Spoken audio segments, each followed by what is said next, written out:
Hello everyone. Today we want to talk about salinity. Salinity is one of the defining features between our freshwater habitats and our saltwater habitats. And so as we're making our transition this unit from talking about all of our freshwater habitats and freshwater ecology, we're now going to switch and talk about, spend the rest of our school year talking about our saltwater habitats, our saltwater ecosystems, and all of our saltwater animals.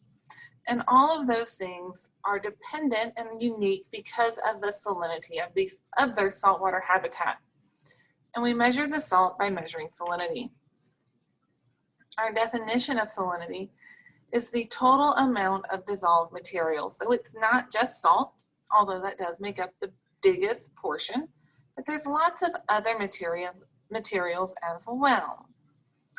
When scientists measure salinity, parts per thousand is the most frequent one used. So when it comes to measuring just even the normal salt content, our oceans have about 35 ppt, or parts per thousand. When we had the brine shrimp lab in class, I measured the salinity of those milk jugs. Using a refractometer, I measured it in parts per thousand. Now, other particles that are dissolved in salt in smaller concentrations, we can describe those as being in either parts per million or parts per billion. So it's a much smaller amount. So if we were to say there's 35 particles of salt out of 1,000 particles of salt water, there's a lot more salt than saying there's 3 particles of gold for every million particles of salt water. So here's a visualization to help us see parts per thousand. These are solutions I made using paint. So the very first one, it's 1 part paint, 9 parts water, for a total of 100 parts in this cup. This cup here is 1 part paint out of 100 parts. Here's our PPT cup, 1 part paint out of 1,000 parts. So there are 999 parts of water and 1 part of paint. Here is 1 part of paint per 10,000, 1 part per 100,000, and then here's one of our other units, 1 part per million. So here I have 1 part of paint and 999 million, or 100,000, that's a really big number, and just 1 part paint. When it comes to talking about pollution, so there's trace minerals that are often measured in parts per million, and then there's going to be pollutants that are often measured in parts per million. So pollutants, especially when we're looking at what's safe as far as human consumption or human being around, oftentimes it's parts per million or parts per billion, very, very small quantities. Trace amounts, we're having to measure pollution in parts per thousand, things are very polluted. We think about this blue paint as our pollution. This top row here is really, really dirty. All right, so when it comes to salinity, salinity out in the open ocean is usually between 34 to 37, averages out to about 35. And we're going to get differences in salinity are due to differences in the water cycle.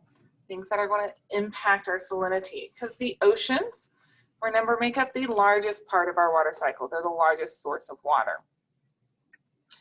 So evaporation is one of those things, it's part of our water cycle. Water evaporates from the ocean up into the atmosphere.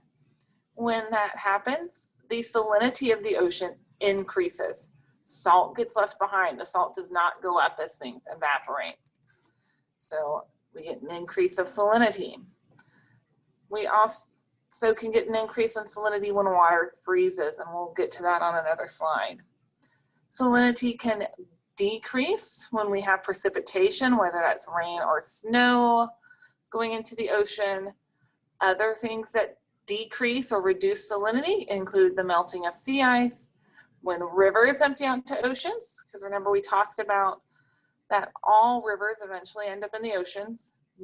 Areas nearest that river are going to have lower salinity. There are also some aquifers that will open out to the ocean. Where our salinity changes varies. Inshore areas are going to be more susceptible to change. Again, like because inshore is where we're going to find those rivers. Sometimes inshore areas can have very low salinity, near zero being practically fresh water. Again, when that salinity is real low, recall we call that brackish water. In areas like the Mediterranean Sea, or here it's talking about the Red Sea or the Persian Gulf, so there's the Gulf, Persian Gulf over here. These areas are very enclosed, and there are not as many rivers flowing into them, and they still have lots of evaporation. So these areas are going to tend to have slightly higher salinity. Saltiest place on Earth is the Dead Sea. And when things are super salty, other objects float easier. Increasing the salt increases the density of the water. So a boat that can float on salt water might not be able to float on fresh water. That density change is important. There are certain ships that do travel from, say, the Gulf of Mexico into the Mississippi River, which is fresh water and farther upstream, and they have to make adjustments in order to stay afloat.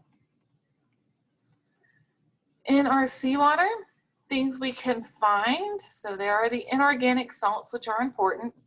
So we've got chlorine and sodium are the biggest ones. There's also things like potassium and calcium.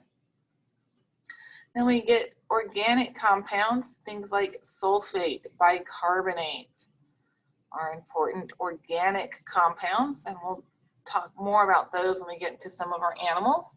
Things like crustaceans, crabs, corals really need that calcium and the bicarbonate in the water in order to survive. We also get dissolved gases, things like oxygen and carbon dioxide. So oxygen, our fish and aquatic life need in order to breathe. The carbon dioxide, our producers, the algae, the phytoplankton, the plants, they need all that to make sugar and energy for the food chain that we've talked about. Food chain, we have food chains on land, food chains in freshwater ecosystems, which we've just finished talking about. We're going to have food chains out in the ocean also. That doesn't change at all. And so last little bit is on freezing. So again, because of that salt content and the salinity, the freezing point is different. Freshwater freezes at 0 degrees Celsius. The saltier it is, so as salt goes up, freezing point goes down.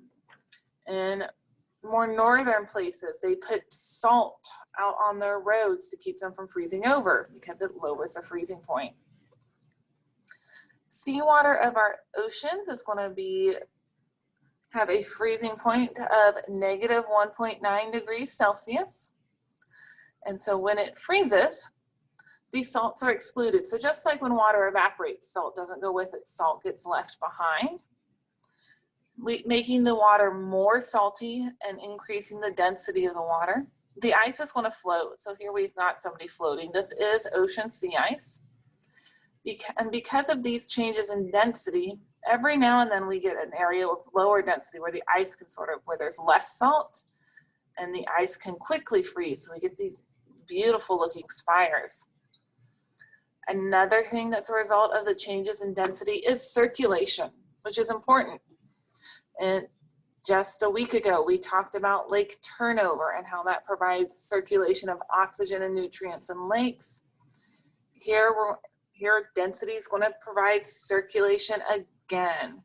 That salty water up at the top now, that's made from the ice freezing, has lots of oxygen in it. It's going to sink. It's really dense. That low water, which has nutrients, is then going to get pushed and cycled back up to the top. It's similar to lake turnover, but it happens on a much, much larger scale.